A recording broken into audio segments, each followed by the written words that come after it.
So like Wayne said, I'm going to focus my talk on one of the items listed in his conference call, right? The part focusing on notions of transience and perpetuity from the point of view of a conservator who always tries to make things last longer. And you can see the blurb there on the slide. And at the same time, I'm going to ask questions such as, how do you conserve a concept that is embedded in the material fabric of objects? How do you make sure that material considered sacred is treated with the respect it deserves? And how you can conciliate market trends, financial values, and artist's intention.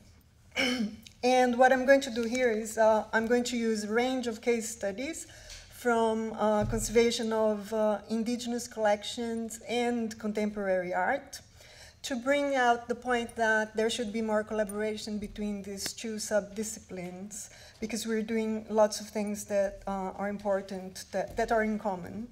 So first of all, I want to start by exploring some of the similarities of, that occur in the conservation of these two kinds of collections. So both fields are immensely broad, very difficult to define, and permeated by tangible and intangible productions. The collections are characterized by extensive ranges of organic and inorganic materials. In both cases, materials have been increasingly being replaced by modern counterparts, especially in the last few decades. And this may or may not have been manufactured to be used artistically, or even, and many times they're protected by legislation that obstructs understanding and research. So you spend a lot of time trying to find out what those materials are made of. Another similarity between the two kinds of collections is that many times the materials used in the objects are incompatible in terms of age and properties, but they are still combined in the manufacture. Another important point is that both indigenous and contemporary art are, of course, usually embedded in complex networks of meanings and values. It's also interesting from my point of view to notice that museum professionals associated with both fields have been particularly interested in more participatory and inclusive processes in the decision-making concerning stewardship. And also that the interest groups associated with these collections are becoming more and more vocal. Unfortunately, these kind of collaborations do not happen as often as they should, and this is probably one of the reasons why it's not unusual to find contemporary art that has been conserved in a manner that goes against its very concept or its essence. Most of these cases relate to material that should have been allowed to deteriorate or decompose and eventually disappear, so follow its natural cycle of existence. But for whatever reason, in that context, it was decided that it should be subjected to a treatment that would slow down or change this cycle. Likewise, it's very common to see objects considered sacred by their originators being displayed along secular objects or in circumstances that may desecrate or devalue them. So in order to explore the question of how long these collections should last, or whether they should really last very long, we have to start considering why we preserve collections, how long we should preserve them for, and we usually use the word the future when we try to elaborate on these ideas. So I'm always very curious about what the future means. So there has been some research focused on this subject, and a few years ago, William Lindsay conducted a survey in some London museums to find out some evidence for different perceptions of what the future means, right? So he found that the expectations will vary according to the age of the collection, the perceived deterioration rate of the materials present in the collections, the kind of material that they are made of, the artistic intent, and of course, what I mentioned as the future, what the future means. For most respondents to the survey, the future meant a point 100 years from now, but that will, of course, vary according to your age. So I'm not quite sure what that means. So to start with my examples, I want to highlight here that the conservation literature is full of articles and treatments that try to stop or deal with deterioration. So we try to conserve deterioration, and here you're going to understand what I mean. So the fact is that deterioration and decay are so fascinating and so intrinsic to our nature that many contemporary artists use it as the main concept of their work or as a means to achieve that concept. So what to say, for example, of the image you have on the slide there, Ages of the World. So it's an installation by Anselm Kiefer that was at the Royal Academy last year. And I was very entertained by the label that described it as saying mixed media. And as you can see on the slide, it consists of a large number of canvases, and they are all stacked on each other, and each of the canvases or one work by itself, so they're finished works.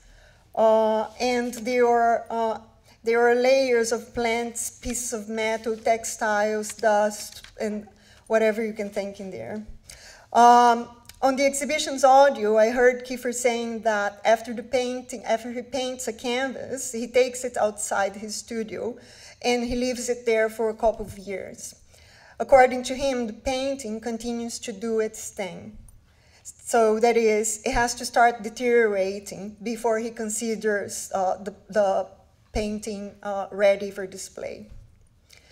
And for that, what I'm very interested in is that he used an inverse approach of conservation, what is sometimes called anti-conservation. So for him, deterioration itself is a vehicle of expression. And the question here is, does it matter if we stop the deterioration, so if we stop the decay? I would go further and say that I learned a lot from Kiefer's work, because his work is populated by lessons about salt damage, corrosion mechanisms, all agents of deterioration are in action in there. And he tries always to put organic and inorganic materials that are very reactive to each other together.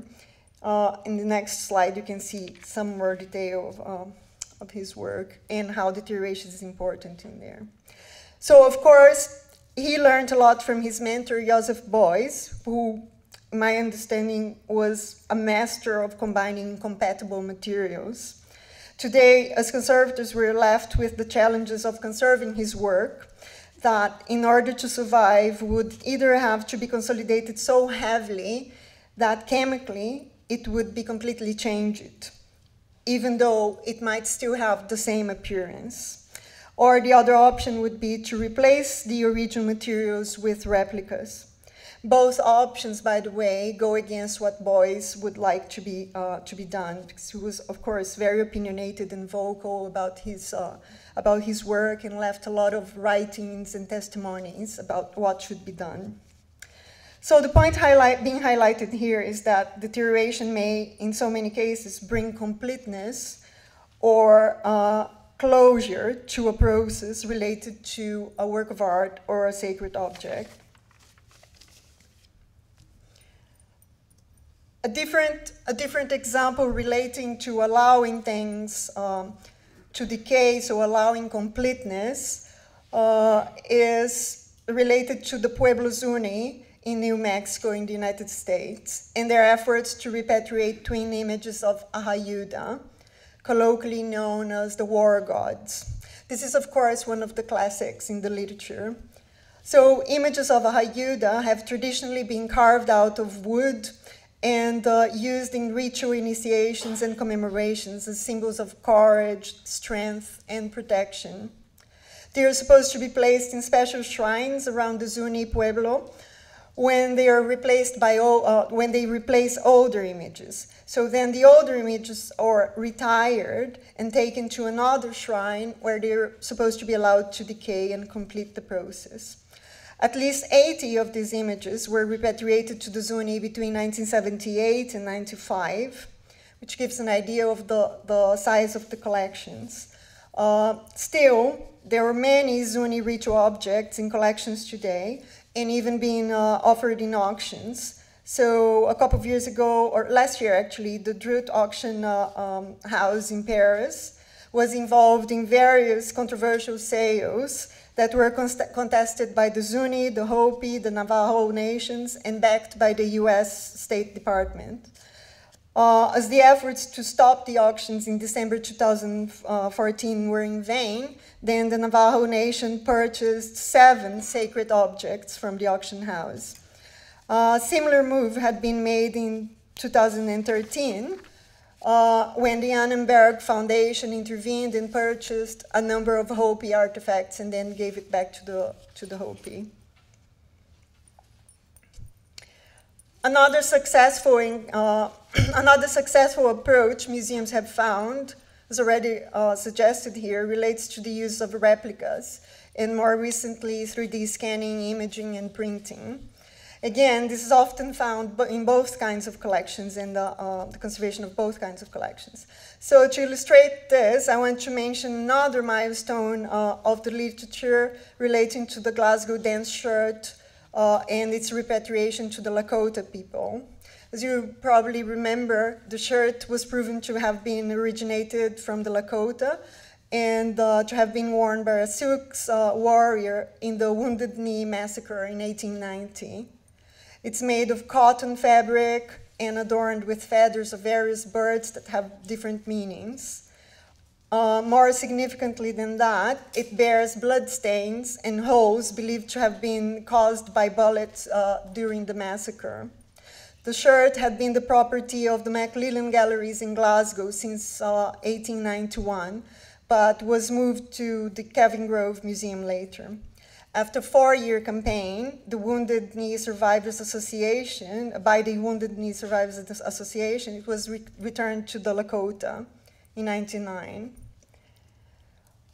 The return involved celebrations with the Lakota, to which representatives from the Glasgow Museum were invited, and where Marcella Lebeau, so granddaughter of one of those present in the massacre, presented the museum with another shirt she made herself. What I'm interested about this is actually the impact of the replica, because of course the books of the museum are full of comments, very positive comments in relation to the repatriation, but it is, the replica today is a highlight in the museum. So when you get into the museum, the first thing you see is a sign about the shirt going that way, you know, so it's like the Mona Lisa of the museum in there. Well, now I'm going to use another example from contemporary art. So in this case, The Physical Impossibility of Death in the Mind of Someone Living, by Damien Hirst, which I'm sure everybody knows here, just to highlight a different facet of what we may consider ideal. So the original work was created in 1991 and started deteriorating heavily. By the 2000s, when you visited that, you would think that death was quite a possibility because the shark was deteriorating, visibly deteriorating. Sometimes you would even see parts of it falling apart. Falling off the shark. So death looked like quite a possibility in there. So before selling it to a collector in the US, Hearst commissioned a new shark and replaced the old deteriorating one. So in this case, pristine condition was essential for his work. I should also add that I don't really know what happened to the old shark, whether he keeps it somewhere or not. Okay, another example, this time Ai Weiwei. Ooh, 5 minutes, yeah. just to show, so here is a contemporary art acting irresponsibly, like somebody mentioned here. Well, they're allowed to do that, right? So he's on display at the Royal Academy now. And as you all know, besides being highly politically engaged, he's a deep connoisseur of materials and a collector as well. One of the rooms of the exhibition has his interventions with Neolithic pots. So you can see here at the in the background, you can see him dropping some Neolithic pots of about 3,000 years of age. And then the other pots in the foreground, also 3,000-year-old pots that he painted with industrial paint. In the same room, there is Coca-Cola, and also From Dust to Dust, in which he went to extremes and actually crushed a collection of Neolithic vases and then put them in clear glass containers in a shelf. So what could we say about him? Perhaps he is alluding to contemporary values of authenticity and even asking collectors or museum visitors what is more valuable, so the antiquity or the hand of a contemporary artist like him. At the same time, so here you have more of his actions. At the same time, he seems to be alluding to how China is losing its ties with its past.